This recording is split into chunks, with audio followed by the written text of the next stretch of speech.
भारतीय उद्योग विश्वाचे महर्षी रतन टाटा यांचं निधन झालंय। वयाच्या 86व्या वर्षी त्यांनी अखेरचा श्वास घेतला। ब्रीच कँडी रुग्णालयात रतन टाटांनी जगाचा निरोप घेतला। रतन टाटा यांनी उद्योग विश्वात आपल्या अतुलनीय योगदानाचा अमूल्य ठसा उमटवलाय। रतन टाटा यांच्या निधनामुळे भारतीय उद्योग विश्वाचा आधारवडच हरपलाय।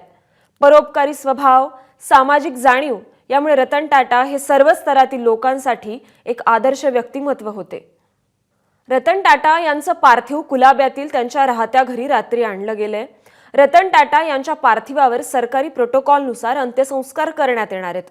सकाळी 10 ते दुपारी 4 वाजेपर्यंत रतन टाटा यांचे पार्थिव अंत्यदर्शनासाठी NCPA नरीमन पॉइंट येथे ठेवण्यात येणार आहे। या संदर्भातले अधिकचे अपडेट्स देत आहेत आपले प्रतिनिधी अभिषेक मुठाळ।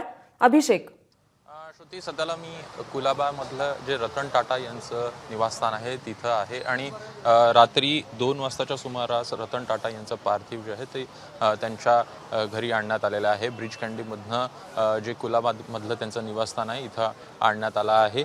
एकूण जर का पाहायचं तर आपल्याला माहिती आहे की प्रकृती जी आहे त्यांची खालवलेली होती, त्यामुळे ब्रीच कँडी रुग्णालयामध्ये त्यांना दाखल करण्यात आलेलं होतं। 3 दिवसापूर्वी देखील त्यांची प्रकृती खालावल्याचं, चिंताजनक असल्याचे वृत्त जे आहेत ते आलं होतं। मात्र याचं खंडन खुद रतन टाटा यांनीच आपल्या सोशल मीडियाच्या माध्यमातून जारी करण्यात आलेलं होतं। ही बातमी अफवा असल्याचं देखील त्यांनी निवेदनात आपल्याला म्हटल्याचं पाहायला मिळालेलं होतं। एकूणच वय असेल किंवा मग वैद्यकीय कारणं असतील यासाठी सध्याला तपासणी सुरू असल्याचा देखील उल्लेख करण्यात आलेला होता। मात्र काल जर का पाहायचं तर काल त्यांची प्रकृती जी आहे ती खालावली होती आणि त्यामुळेच त्यांना ICU मध्ये देखील दाखल करण्यात आलेलं होतं। एकूणच पाहायचं तर त्यानंतर त्यांची प्राणज्योत मालवली।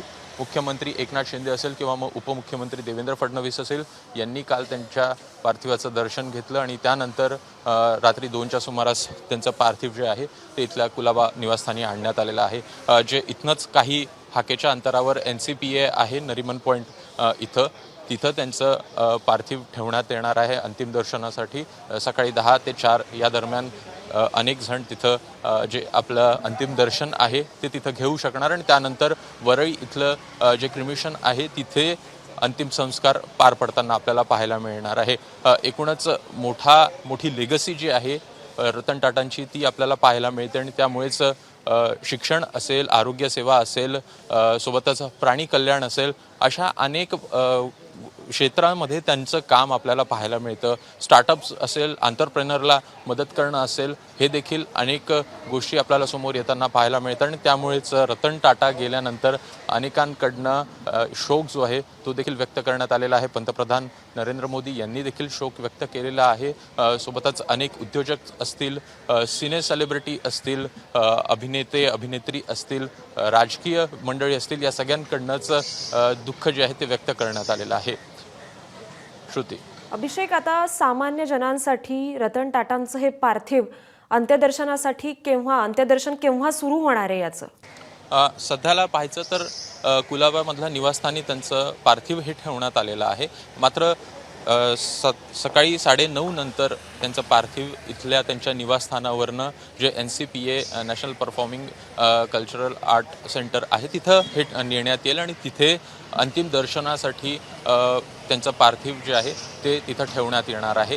सकाळी 10 ते 4 दुपारी 4च्या दरम्यान अंतिम दर्शन तिथं सर्वसामान्यांना देखील घेता येईल आणि एकूणच पोलिसांकडनं देखील आवाहन करण्यात आलेलं आहे। संपूर्ण जर परिसर पाहायचा तर तिथं पार्किंगची सुविधा उपलब्ध नाही आहे, त्यामुळेच जर का तुम्ही येत असाल अंतिम दर्शनासाठी तर कुठंतरी रेल्वे मार्गाचा देखील वापर करावा, अशा प्रकारे पोलिसांकडनं देखील आवाहन करण्यात आलेलं आहे। आणि दुपारी 4 नंतर जे त्यांचं अंतिम संस्कार आहेत ते आपल्याला वरळीमधल्या जे क्रिमिशन आहे तिथं आपल्याला होताना पाहायला मिळतील। त्यामुळे अंतिम दर्शनासाठी मोठ्या प्रमाणात सर्वसामान्य असेल किंवा मग राजकीय मंडळी, अभिनेता, उद्योजक मंडळी असेल, हे देखील आपल्याला तिथं 10 ते 4 दरम्यान अंतिम दर्शन घेताना पाहायला मिळू शकतात। अभिषेक, तुम्ही सध्या त्यांच्या घराबाहेर आहात, इतर कुणी महत्त्वाचे बडे नेते तिथे दाखल होत आहेत का किंवा कुणी येणार आहेत याची माहिती आपल्याला मिळते का?